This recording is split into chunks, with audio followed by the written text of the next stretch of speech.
Hello readers, before starting the history of English literature, I would like to suggest you to go through the social and cultural history of Britain. History of English literature start करने से पहले मैं आप सबसे ये कहना चाहूँगी, सलाह देना चाहूँगी कि आप पहले एक बार social and cultural history of Britain को समझें। इसमें 3 क्लासिफिकेशन है, हम यहाँ एंशिएंट से मिडिवल पीरियड तक कवर करेंगे। 3 क्लासिफिकेशन में फर्स्ट क्लासिफिकेशन है आपका early history, then medieval history, then new trends in medieval England. तो हम अर्ली हिस्ट्री में पहला कवर करेंगे geographical features of British Isles. Isles means an island. तो वहाँ की जो भौगोलिक स्थिति थी वो हमें यह प्रारूप देगी, समझने में मदद करेगी कि कैसे उस लैंड ने लोगों को आकर्षित किया, तो और भी ट्राइब्स ने वहाँ पे इन्वेजन किया। फिर उसके बाद कैसे वहाँ पे कल्चर इवॉल्व होने लगा। देन लिटरेचर उसका रिजल्ट है, जब वहाँ पे सोशल एंड कल्चरल इवॉल्व होने लगे साथ में।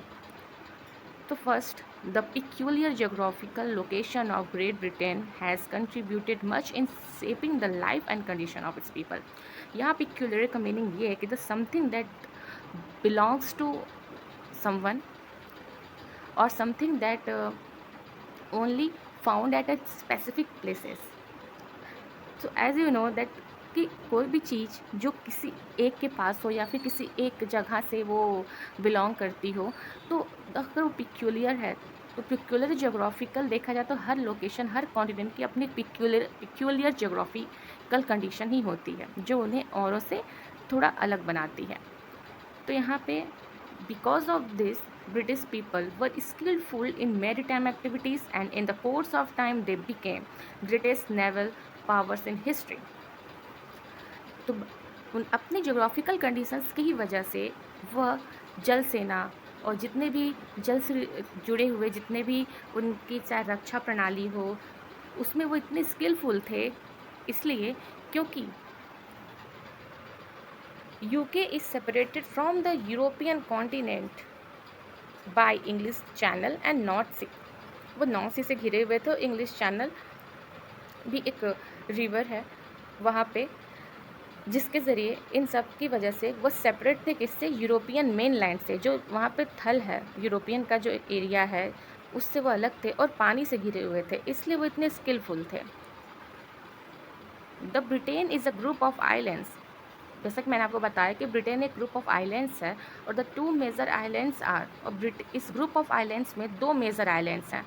फर्स्ट है ब्रिटेन, सेकेंड है आयरलैंड। और ब्रिटेन के जो 3 पॉलिटिकल डिवीजन्स हैं, 3 political divisions of Great Britain हैं, England, Scotland, Wales.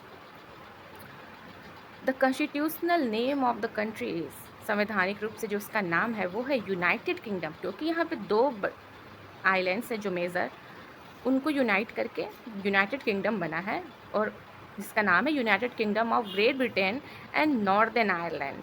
The name England and Britain interchangeably use to denote the United Kingdom. अब आप कहेंगे कि हमने तो सुना है उसको इंग्लैंड बोलता है, कभी ब्रिटेन कोई बोलता है, कोई यूके बोलता है। बिकॉज हम यूज़ कर सकते हैं इंग्लैंड को भी, ब्रिटेन को भी, और हम तो ब्रिटिश भी कहते थे उन्हें। तो इंग्लैंड ब्रिटेन इंटरचेंजेबली यानी एक दूसरे के जगह पे एक सप्लीमेंट और कॉम्प्लीमेंट की तरह यूज़ कर सकते थे, हम कर सकते हैं हम इन्हें, जो यूनाइटेड किंगडम को ही कहते हैं इंग्लैंड एंड ब्रिटेन। सो ये है आपके जोग्राफिकल फीचर्स इसके बारे में। अब हम नेक्स्ट वीडियो में हम कवर करेंगे कि कैसे पहला इन्वेजन जो हुआ ट्राइब्स का, जो लोकल ट्राइब्स जो इनकी नेटिव ट्राइब्स के ऊपर आके आक्रमण किए, अगल बगल के जो एंगल्स थे, सेक्शंस थे, जूट्स थे, फिर कैसे रोमन एम्पायर का फॉल डाउन हुआ, हम इन सब के बारे में नेक्स्ट वीडियो में बात करेंगे। Thank you for watching it and please do subscribe and share it.